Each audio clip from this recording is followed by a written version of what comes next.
2 बज रहे थे। एक शख्स अपने दफ्तर में अकेला बैठा था। सामने मेज पर कुछ कागजात रखे थे। बस दस्तखत करने थे और मामला खत्म होना था। तभी अचानक फ़ोन की घंटी बजती है। उस वक्त के एक बड़े केंद्रीय मंत्री लाइन पर थे। धमकी भरे आवाज़ में कहा कि ज़्यादा पूछताछ मत करो, सुबह होते ही रेड पड़ जाएगी। उस शख्स ने कांपते हुए हाथों से फ़ोन रखा, लेकिन उसने दस्तखत करने से मना कर दिया। यह कहानी है आईपीएल के उस इंसान की जिसने एक खेल बनाया और जिसे यही खेल निगल गया। नमस्कार, मेरा नाम है फैसल और आप देख रहे हैं द हिंदी टॉप। दोस्तों, आईपीएल आज दुनिया की सबसे बड़ी और सबसे अमीर क्रिकेट लीग है। हर साल करोड़ों दर्शक, अरबों का कारोबार, धमाकेदार मैच और सेलिब्रिटी। लेकिन इस पूरी चमक धमक के पीछे एक ऐसी कहानी है जो 16 साल से दबी हुई थी और अब आईपीएल 2026 के ख़त्म होते ही उस शख्स ने खुद आकर वो राज खोल दिए जिसके बारे में आज तक किसी ने नहीं सोचा था। यह शख्स है ललित मोदी, आईपीएल के फाउंडर, पहले कमिश्नर और वो नाम जिसने क्रिकेट को एक बिजनेस में बदल दिया। आईपीएल 2026 के समापन के बाद ललित मोदी ने एक इंटरव्यू में बेहद सनसनीखेज दावा किया कि क्रिकेट में मैच फिक्सिंग और भ्रष्टाचार आज भी पूरी तरह खत्म नहीं हुआ। और इसके साथ उन्होंने 2010 के उस विवाद से पर्दा उठाया जिसकी वजह से उन्हें देश छोड़ना पड़ा था। ललित मोदी के मुताबिक कोच्चि आईपीएल टीम को खरीदने वाले समूह की बनावट को लेकर उन्हें शुरू से ही शक था। यह टीम करीब $350 मिलियन में खरीदी गई थी, लेकिन कुछ शेयरधारकों का निवेश और उनकी हिस्सेदारी देखकर भारी गड़बड़ी की बू आ रही थी। समझौते पर मुहर लगाने से पहले ललित मोदी ने बेंगलुरु में एक बड़ी बैठक बुलाई जिसमें सभी हिस्सेदार तो पहुंचे, लेकिन सुनंदा पुष्कर वहां मौजूद नहीं थी। बैठक के दौरान जब ललित मोदी ने कागजात देखे तो पता चला कि सुनंदा पुष्कर को बिना किसी बड़े निवेश के 25% की एक बहुत बड़ी हिस्सेदारी दी जा रही थी।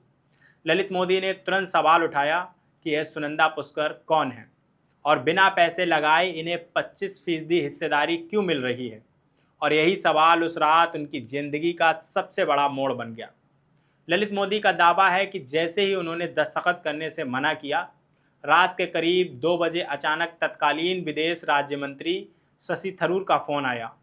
फ़ोन पर थरूर ने कहा कि सुनंदा पुष्कर के बारे में ज़्यादा पूछताछ मत करो, वह मेरी अच्छी दोस्त हैं।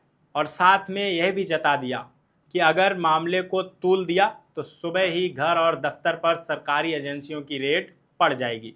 ज़रा सोचिए, एक केंद्रीय मंत्री रात के 2 बजे एक क्रिकेट प्रशासक को फ़ोन करके धमकी दे रहा है। यह कोई फिल्म का सीन नहीं, यह वो असलियत है जो ललित मोदी ने 16 साल बाद खुद बताई है। ललित मोदी के अनुसार उन्होंने शशि थरूर को जवाब दिया कि आप भले ही मंत्री हों, लेकिन मुझे डरा नहीं सकते। इसके बाद उन्होंने दस्तखत करने से इनकार कर दिया, जिससे पूरी बीसीसीआई में हंगामा मच गया। कुछ ही देर बाद तत्कालीन बीसीसीआई अध्यक्ष शशांक मनोहर का फ़ोन आया और उन्होंने ललित मोदी से तुरंत दस्तखत करने को कहा।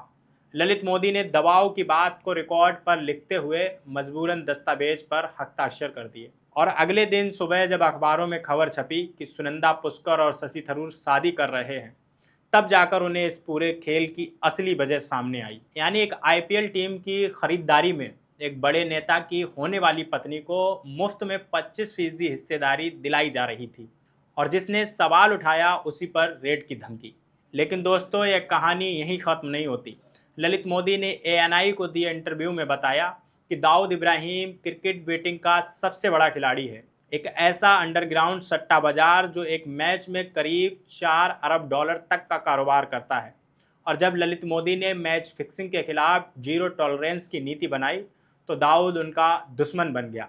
ललित मोदी के मुताबिक उनके मुंबई के घर के बाहर गोलीबारी हुई, जोहान्सबर्ग में उनके खिलाफ सुपारी दी गई और मोंटेनेग्रो में भी जानलेवा हमले की साजिश रची गई जो क्रोएशिया बॉर्डर पर पकड़ी गई।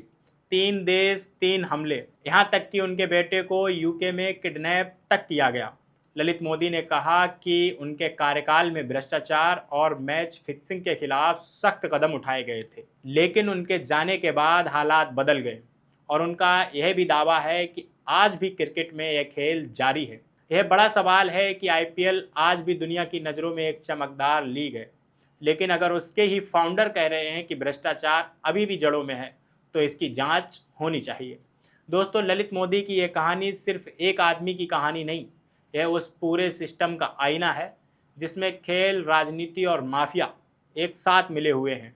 जहां सवाल पूछने वाले को रात के 2 बजे धमकी मिलती है, जहां देश का सबसे लोकप्रिय खेल अंधेरे की दुनिया से जुड़ा हुआ है। 16 साल बाद ललित मोदी ने यह राज खोला है।